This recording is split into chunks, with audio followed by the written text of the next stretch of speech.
Assalamualaikum warahmatullahi wabarakatuh. Alhamdulillahi rabbil alamin alladhi amarna bil iqtida' bi ahli al-khair wal rasyad wa nahana 'anil iqtida' bi ahli al-syarr wal fasad. أشهد أن لا إله إلا الله وحده لا شريك له وأشهد أن محمدا عبده ورسوله الذي لا رسول ولا نبي بعده. اللهم صل وسلم وبارك على محمد وعلى آله وأصحابه والتابعين أجمعين. أما بعد، قال الله تعالى في كتابه الكريم وهو أصدق القائلين: أعوذ بالله من الشيطان الرجيم. هو الله الذي لا إله إلا هو الملك القدوس السلام المؤمن المهيمن العزيز الجبار المتكبر. Al-ayah. Sadaqallahul azim. Saudara-saudaraku, segenap jamaah salat Isya dan tarawih yang dimuliakan Allah Subhanahu wa taala. Alhamdulillah, puja dan puji syukur mari kita haturkan kehadiran Allah Subhanahu wa taala atas segala limpahan rahmat, taufik dan hidayahnya pada kita semua. Semoga kita berada di dalam bimbingan Allah Subhanahu wa taala dan petunjuk Rasulullah SAW dalam kehidupan kita, agar kita selamat dalam kehidupan dunia sampai menuju pada kehidupan akhirat kelak insyaallah. Oleh karena itu, saudara sekalian, di dalam kehidupan kita di dunia, pastilah yang paling utama mencari ridha Allah Subhanahu wa taala, agar supaya Allah Subhanahu wa taala mencintai kita dan bukan sebaliknya menjadi orang-orang yang dibenci oleh Allah Subhanahu wa taala. Di dalam kehidupan kita di dunia, cepat ataupun lambat, kita sebagai manusia pasti kita akan mati. Dan tidak penting kapan dan di mana sebaiknya kita mati, tapi yang terpenting bagaimana kematian kita itu selalu di dalam kepatuhan dan ketundukan pada Allah Subhanahu wa taala, dan menjadi hamba Allah yang dicintai dan diridhoi oleh Allah Subhanahu wa taala. Untuk bisa menjadi orang yang dicintai dan diridhoi oleh Allah Subhanahu wa taala dan berhak kita menjadi hamba yang diperkenankan masuk dalam surga Allah Subhanahu wa taala, Rasulullah SAW menjamin kita semua bahwa supaya kita terlepas dari berbagai perkara yang menyebabkan kita dijauhkan dari surga dan dibenci oleh Allah Subhanahu wa taala. Nabi SAW menyebutkan ada 3 perkara yang mana bila kita sebelum meninggal dunia bebas dari perkara tersebut, maka kita dijamin masuk surga Allah Subhanahu wa taala. Nabi Muhammad SAW di dalam hadis riwayat At-Tirmidzi berkata, "Man mata wa huwa bari'un min thalathin, al-kibru wal ghulu wad dain, dakhala al-jannah." Barang siapa yang mati dan dia terbebas dari 3 hal ini, yaitu sombong, yang kedua fanatisme kelompok, yang ketiga hutang, maka dia pasti masuk surga. Untuk hal ini saudara sekalian, sesuai dengan tema yang kita bahas pada malam hari ini, bahwa adakah di dalam diri kita masing-masing sifat kesombongan yang masih terpatri dan melekat pada diri kita semua. Karena ini sifat negatif yang tak layak dan harus dijauhi oleh kita semua, yaitu kibir dan takabur, kesombongan atau disebut arogan, yang sering dan acap kali saudara sekalian melekat pada diri kita, bisa jadi tanpa kita sadari, dan memang sulit kita temukan orang-orang yang betul-betul steril dari sifat ini, yaitu sifat kesombongan, kibir dan takabur. Padahal keduanya ini, sifat ini adalah sejatinya hanya layak untuk Allah Subhanahu wa taala, yaitu zat yang maha dari segala maha. Oleh sebab itu, acap kali Al-Quran menyebutkan Allah adalah Al-Mutakabbir, Allah yang berkuasa itu disebut Al-Mutakabbir. Sudah Al-Qadir, Allah itu Al-Mutakabbir, maha sombong dan takabur. Saudara sekalian, berkaitan dengan sifat ini, kibir atau takabur, secara prinsip memang keduanya ini sama di dalam makna dan artinya adalah berdekatan. Kibir, sikap yang berlebihan yang muncul tatkala kita merasa bangga dengan diri kita. Sikap membanggakan diri ini saudara sekalian memang berkaitan dengan hati kita, dan kibir ini hanya dapat dideteksi oleh Allah Subhanahu wa taala, dan sifat ini karena memang tersembunyi.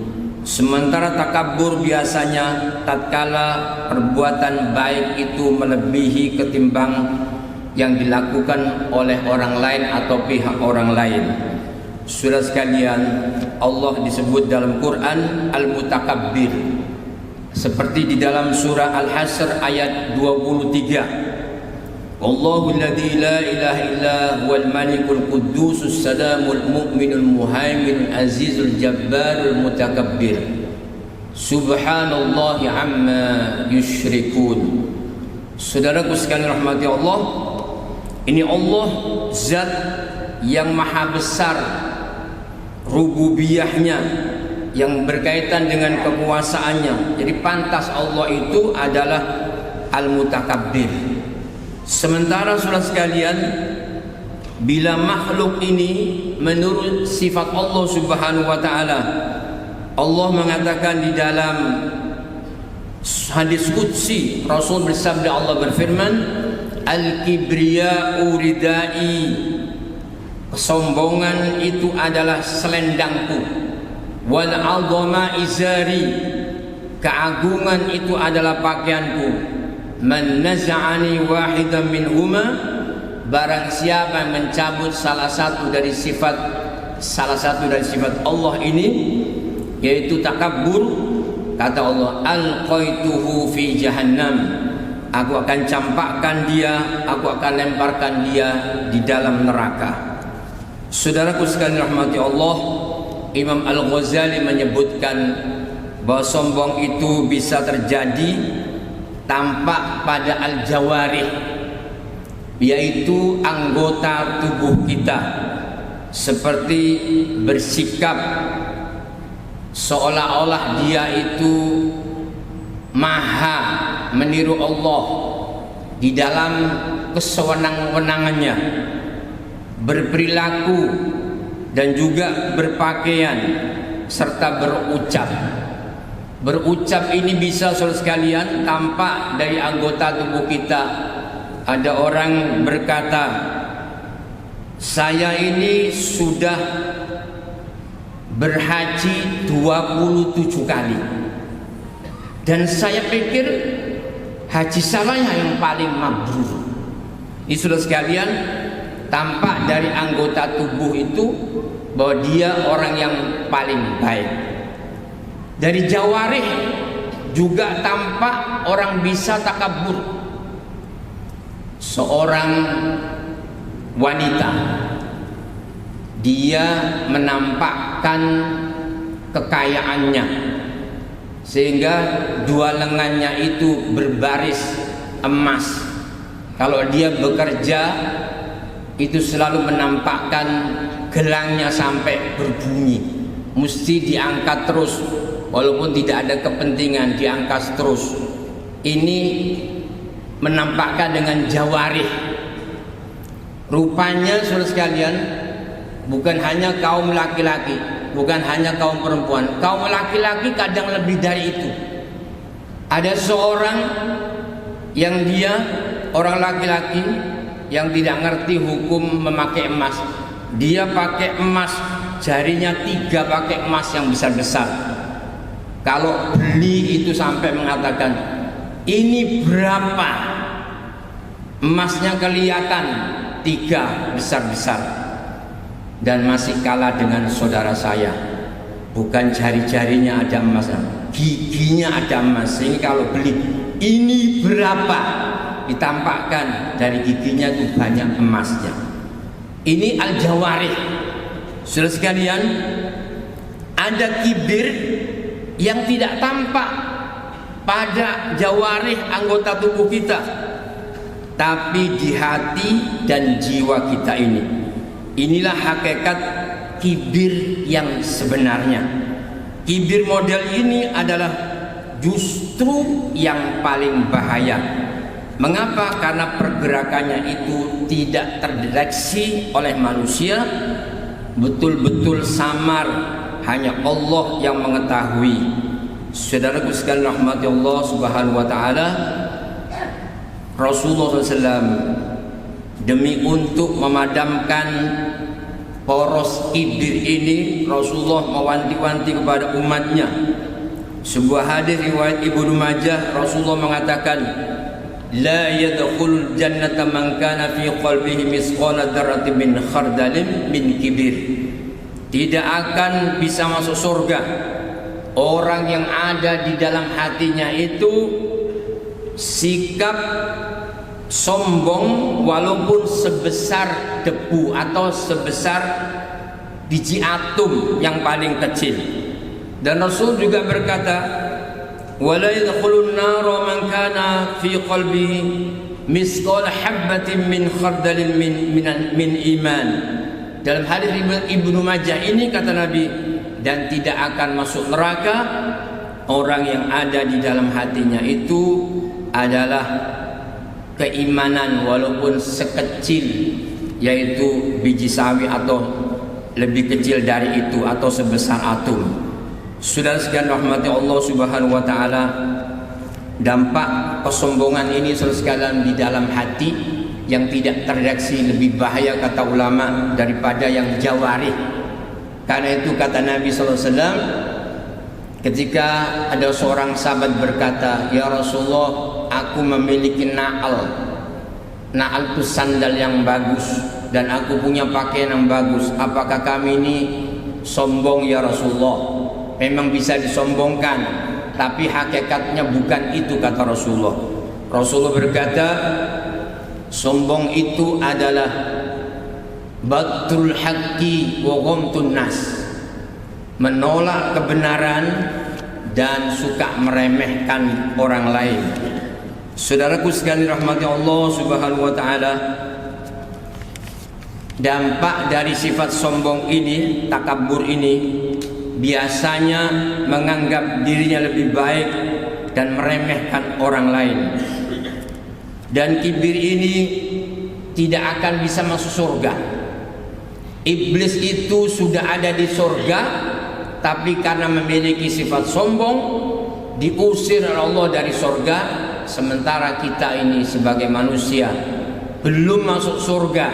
Kalau ada kesombongan sedikit saja, itu tidak akan bisa masuk surga.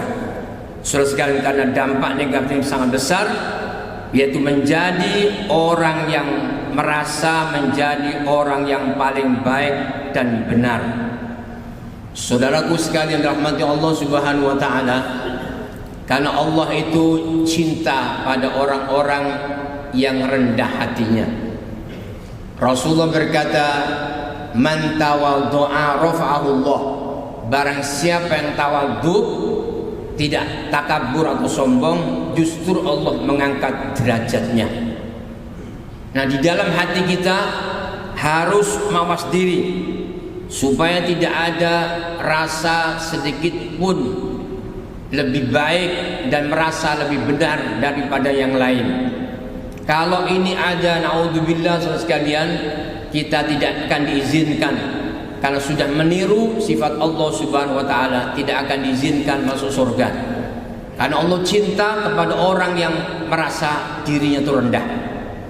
Walaupun orang tersebut itu ahli ibadah, dia dalam keadaan benar dan baik, ahli sujud, tapi dia merasa besar, merasa paling benar dan merasa paling baik, itu sudah sekalian masih lebih baik orang yang berbuat kemaksiatan dan dosa, tapi di dalam hatinya itu menyesal, merasa hina dina, dan ini Allah cinta. Orang begini gampang bertobat pada Allah Subhanahu wa taala. Mengapa orang yang ahli ibadah tapi merasa benar dan merasa baik daripada orang lain? Dia berarti meniru sifat Allah, yaitu takabur, dan itu meminjam sifat Allah. Sementara kalau orang itu berbuat maksiat tapi kemudian merasa menyesal, merasa diri hina dina, itulah memang sifat hamba Allah Subhanahu wa taala, merasa hina dan dina. Saudara sekali rahmati Allah Subhanahu wa taala, dan ciri orang-orang yang takabur itu biasanya tidak senang dengan saran dan kritik, karena dia sudah merasa sempurna, tidak memiliki kekurangan. Apalagi sombongnya itu karena usia yang sudah tua, punya segudang pengalaman dan ilmu, sombong karena ilmunya, bahkan menganggap dirinya itu adalah terah dari kewalian yang sudah ada. Bahkan ada orang berkata, pokoknya percaya kepada saya, pasti benar, karena saya orang yang makrifat pada Allah. Silakan Anda merokok di siang hari Ramadan, itu tidak akan batal. Bahkan para wanita saya anjurkan berpuasa walaupun sedang haid. Pokoknya menurut saya pasti benar, karena saya orang yang bermakrifat pada Allah Subhanahu wa taala. Ini adalah salah satu contoh kesombongan, saudara sekalian rahmati Allah. Dan ini tidak bisa dikritik karena merasa benar. Kemudian saudara sekalian, biasanya orang sombong itu kebanyakan adalah sulit menerima kebenaran. Dan kebenaran itu baru bisa diterima kalau yang menyampaikan itu dari syekhnya, dari golongannya, dari kiainya sendiri. Kalau kebenaran itu disampaikan oleh orang yang bukan kelompoknya, walaupun itu dari Quran dan Sunnah Nabi SAW, dan mengikuti pemahaman para sahabat, hanya karena yang menyampaikan itu bukan kelompoknya, mereka tolak. Itulah ciri-ciri orang yang takabur dan sombong, suka menolak kebenaran. Saudara sekalian, karena itu kata Nabi dalam hadis Muslim, la yadkhul jannah man kana fi qalbihi misqala dzarratin min kibir. Tidak akan bisa masuk surga orang yang ada di dalam hatinya itu sifat sombong walaupun setitik debu atau sekecil atom. Karena itu saudara sekalian, semoga kita semua menghindari sifat takabur dan sombong, karena sedikit saja ada sifat sombong, itu makhluk Allah yang paling dibencinya. Dengan demikian saudara sekalian, kita harus berupaya secara kontinu untuk mengatasi penyakit hati ini yang sangat berbahaya. Sebab mafhum mukhalafahnya sabda Rasulullah, bila tidak mampu menghindari sifat ini, bila kita bisa menghindari sifat ini, yaitu takabur, Allah akan menghadiahi surga Jannatun Naim. Karena itu diantara cara untuk menghambat sifat sombong dan takabur ini, yaitu dengan cara menyadari kekerdilan dan kehinaan diri di hadapan Allah. Apa yang kita miliki, baik fisik, materi atau ilmu, itu semua semata-mata dari Allah Subhanahu wa taala yang Maha Rahman dan Rahim. Dengan tanpa keduanya Rahman dan Rahim Allah, kita bukan siapa-siapa dan bukan apa-apa. Karena kita perhatikan sejak kehidupan kita lahir di dunia sampai meninggal, itu semua terlibat campur tangan Allah Subhanahu wa taala. Dan ini menunjukkan kita bukan makhluk yang berdaya, sehingga tidak ada alasan yang bisa dibenarkan untuk berlaku sombong di dalam hati walaupun sedikit pun.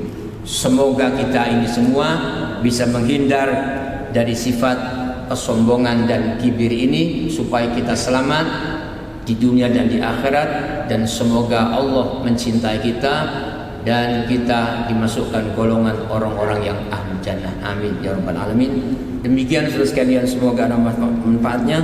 Assalamualaikum warahmatullahi wabarakatuh.